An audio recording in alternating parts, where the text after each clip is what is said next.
Xiaomi 15T, HP baru dari Xiaomi yang baru aja keluar. By the way, line up HP Xiaomi itu hanya dua ya, line up flagship dengan penamaan angka dan seri T yang biasanya nongol di tengah-tengah jeda seri flagshipnya. Seri T ini juga fokus ke Presto Performance yang kalau dulu itu tuh sering banget disebut sebagai flagship killer ya. Tapi kayaknya istilah ini udah jarang dipakai sekarang ya, kayak udah nggak familiar aja gitu.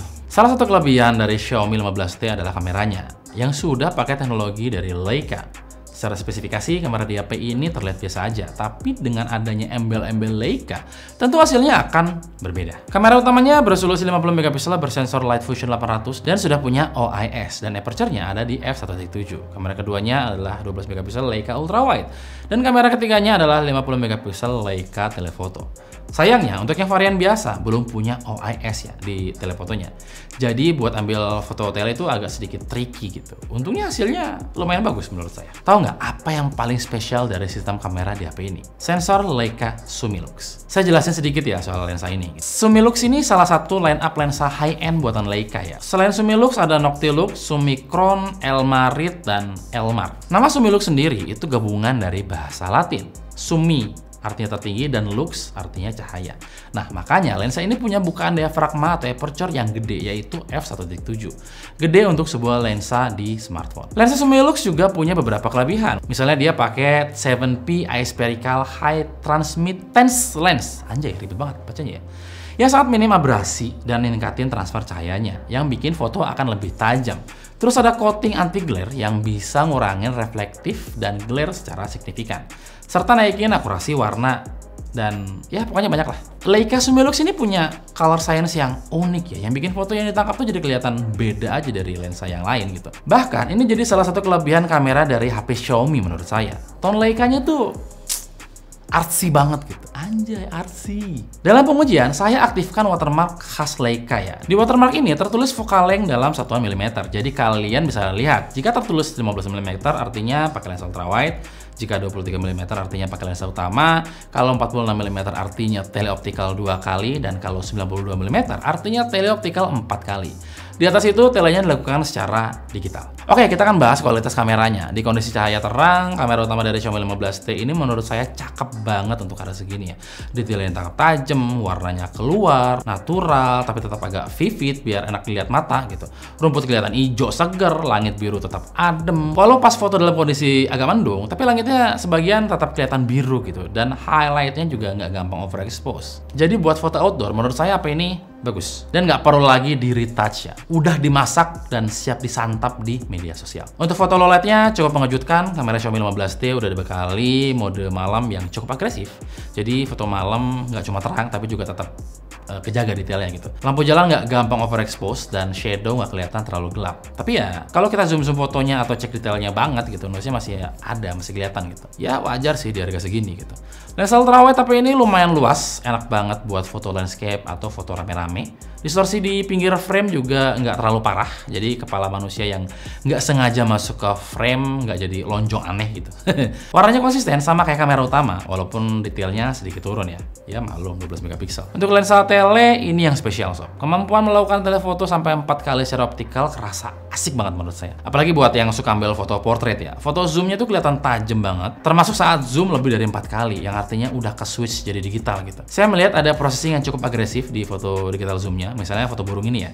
Di foto ini saya pakai digital zoom sampai 10 kali. Kontrasnya masih sangat jelas, siluet burungnya juga kelihatan cakep banget. Mode potret di HP ini jadi salah satu yang paling fun buat dipakai menurut saya. Pemisahan antar subjek sama background itu cukup rapi. Rambut biasanya jadi masalah di HP mid-range, tapi di sini lumayan rapi, walaupun nggak sempurna ya. Warnanya juga natural, kulitnya nggak terlalu pucat atau over beauty gitu, nggak terlalu ganteng banget muka saya gitu. Jadi hasilnya masih kelihatan real gitu. Nah, soal kamera depan, saya suka. Di kondisi terang, muka kelihatan natural, detail kulit kelihatan, tapi tetap ada sentuhan soft gitu biar nggak kelihatan kaku. Kalau dipakai low light, noise-nya masih ada, masih kelihatan, tapi flash dari layarnya itu sedikit ngebantu ya. Potret selfie juga rapi, efek blur di belakang nggak terlalu fake. Buat upload ke media sosial mah, ya nggak malu-maluin lah. Secara desain, menurut saya HP ini cakep, terutama frame kameranya ya. Somehow kelihatan mewah dan mahal gitu. Bentuknya beda banget dari HP-HP lainnya. Feel dipegang juga enak, gak gampang ninggal sidik jari. Material frame-nya plastik dengan back cover kaca gitu. Dengan cara identifikasi yang mudah. yaitu kemampuannya menyerap dingin dan menghantarkan panas. Dalam paket penjualan juga disertakan sebuah soft case yang build quality-nya cukup bagus, berwarna abu-abu gelap. Yang saya punya ini warnanya grey ya. Tapi ada juga yang warnanya black klasik sama warna baru yang cakep itu rose gold. Sekarang bahas layar. Yang beda dari HP ini adalah rasio layarnya iPhone sekali. Xiaomi 14T pakai rasio layar 20:9. Sedangkan Xiaomi 15T pakai rasio layar 19,5:9. Persis dengan rasio layar iPhone 17 Pro Max. Ini HP kedua Xiaomi yang pakai rasio layar segini ya, karena sebelumnya Poco F7 juga udah pakai duluan. Kalau boleh jujur, saya nyaman banget sama layar dengan rasio segini, karena space horizontalnya itu lebih lega gitu. Layarnya AMOLED berukuran 6,83 inch beresolusi 1.5K atau 2772 pixel kali 1280 pixel dengan kerapatan sampai 447 ppi. Artinya, ini layarnya tajam banget sob, mendekati kerapatan layar iPhone yang ada di 460 ppi. Brightness-nya sampai 3200 nits dalam kondisi peak. Diajak main panas-panasan, aman banget. Layarnya masih kelihatan jelas gitu. Layarnya sendiri udah mendukung HDR10 Plus dan Dolby Vision. Refresh rate-nya dari 15T versi biasa ini cuma 120 Hz ya. Sedangkan versi Pro-nya udah 144 Hz. Kedalaman warnanya ada di 12 bit atau 68 miliar warna. Kontrasnya ada di 5 juta banding 1. Terus touch sampling-nya ada di 480 Hz dan bisa naik sampai 2560 Hz kalau game turbo mode-nya aktif. Layar di HP ini punya 380 Hz PWM dimming. Nah, mana tahu ada yang belum paham apa itu PWM dimming. Saya bantu jelasin sedikit ya. Jadi apa sih PWM dimming itu? Jadi, PWM dimming itu kayak sebuah trik yang dipakai sama layar-layar OLED atau AMOLED buat nurunin tingkat kecerahan layar. Gampangnya gini, layar itu kan ada lampu-lampunya ya. Nah, biar layarnya jadi lebih redup, PWM dimming ini nggak nurunin tegangan lampunya, tapi malah ngedip-ngedipin si lampunya. Ngedip-ngedipin itu cepet banget gitu. Jadi lampunya itu hidup mati dalam waktu yang sangat cepat. Saking cepatnya, mata kita nggak bisa lihat kedipannya itu. Nah, tingkat kecerahan layar ya diatur dari seberapa lama lampu itu hidup dalam satu siklus kedipan. Misalnya, kalau brightness-nya 50%, berarti lampunya hidup 50% dari waktu dan mati 50% sisanya. Ribet ya? Ya udahlah ya, aku aja ngerti. Ya, setidaknya saya berusaha menjelaskan walaupun ribet. Kalau masih nggak ngerti ya, saya nggak bisa bantu. Tapi ternyata fitur ini nggak semua orang suka loh. Ada beberapa orang yang justru pusing atau bahkan ada yang sampai mual. Itulah kenapa ada teknologi lain selain PWM dimming, yaitu namanya DC dimming.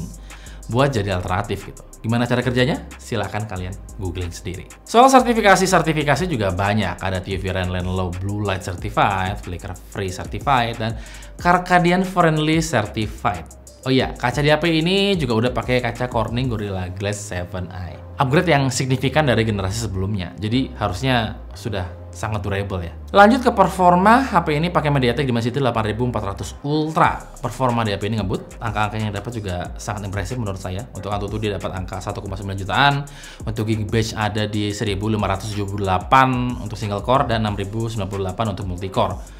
Nah, untuk 3D Mark-nya sayangnya di sini terlihat performanya agak throttling ya. Stability-nya ada di 59% aja.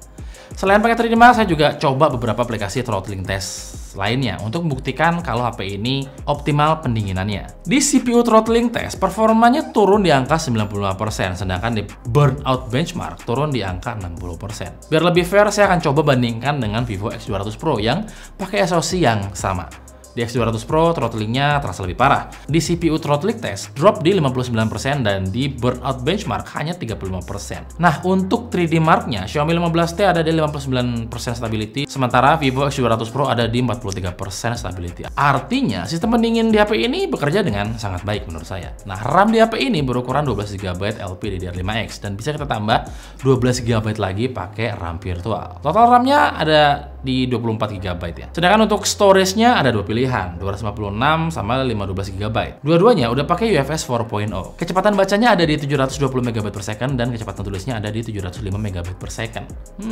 Tergolong cepet ini. Oke, kita coba buat main game ya. Di game Delta Force, HP ini lumayan enak loh. Setting grafisnya sendiri bisa di-set ke Ultimate dan FPS mentok di Ultimate. FPS bisa kita mentokin sampai 120 Hz, tapi grafisnya otomatis turun ke standar. Dan saya prefer main dengan settingan kayak gini ya, karena kerasa lebih smooth aja gitu. Selama main 3 kali mode Attach and Defend, kerasa lancar-lancar aja, nggak nemu kendala yang berarti gitu. Kecuali tim saya kalah mulu.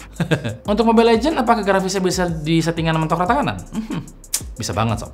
Main 2 game kerasa nyaman dan lancar jaya. Nah, kalau ini saya jago, menang terus soalnya. pakai Nana.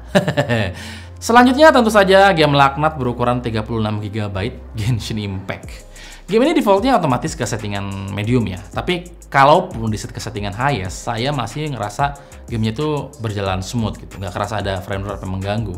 Dan motion blur-nya juga lumayan smooth ya, nggak bikin choppy grafisnya gitu. Untuk software, Xiaomi 15T pakai Android 15 dengan antarmuka HyperOS 2. Mereka juga ngejanjiin kalau HP ini adalah salah satu yang akan dapat upgrade HyperOS 3 pertama. Versi baru dari HyperOS yang katanya punya tampilan visual yang lebih seger dan punya kecepatan membuka aplikasi yang lebih cepat. Xiaomi juga ngembangin engine AI baru bernama Xiaomi Hyper AI, sebuah sistem yang bisa mengintegrasikan Google Gemini ya ke dalam sistem HyperOS. Sehingga bikin aplikasi-aplikasi krusial di HyperOS kayak Notes, Kalender terintegrasi langsung dengan Gemini. Terus juga fitur baru bernama Xiaomi Hyper Connect. Singkatnya, Xiaomi Hyper Connect itu adalah jembatan yang ngubungin semua device Xiaomi kita dan bahkan beberapa perangkat Apple biar bisa saling ngobrol dengan lebih lancar. Misalnya gini, saya punya HP Xiaomi, tablet Xiaomi, dan mungkin juga laptop atau smart TV Xiaomi. Biasanya kan kalau mau kirim file dari HP ke tablet, kita harus pakai kabel atau upload ke cloud atau drive dulu ya. Nah, dengan Hyper Connect, semua jadi lebih gampang. Jadi fitur ini tuh bisa nge-transfer file dengan lebih cepat. Tinggal klik aja file dari HP langsung pindah ke tablet atau laptop. Terus kita juga bisa share layarnya ya. Layar HP kita bisa langsung tampil di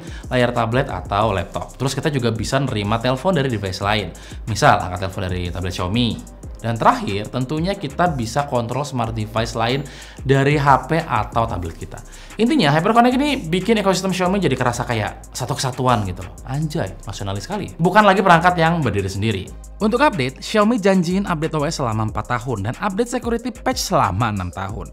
Ada juga Xiaomi VIP Service, yaitu garansi servis 24 bulan, garansi layar 6 bulan, dan dapat jatah peminjaman HP sebanyak 1 kali saat HP kalian diperbaiki. Dan 24 bulan layanan antar jemput untuk servis gratis. Oke, kita lanjut ke baterai. HP ini punya baterai berukuran 5500 mAh, baterai terbesar di lini Xiaomi sekarang ya. Maksudnya itu HP Xiaomi di luar seri Redmi atau Poco gitu. Saya nggak dapat info apa jenis baterai yang dipakai, tapi kalau harus berasumsi, kayaknya HP ini pakai baterai lithium karena dengan ukuran yang sama atau bahkan lebih tipis, brand lain bisa naruh baterai yang lebih besar daripada HP ini. Untuk daya tahan baterainya dalam penggunaan non-stop, HP ini bisa bertahan sampai 13 jam lebih ya. Dalam paket penjualan juga disertakan kepala charger dengan output maksimal 67 watt, hypercharge tentunya. Charger ini bisa ngisi baterai lumayan cepat. Baterainya terisi 50% dalam waktu 24 menit dan terisi penuh dalam waktu 58 menit aja.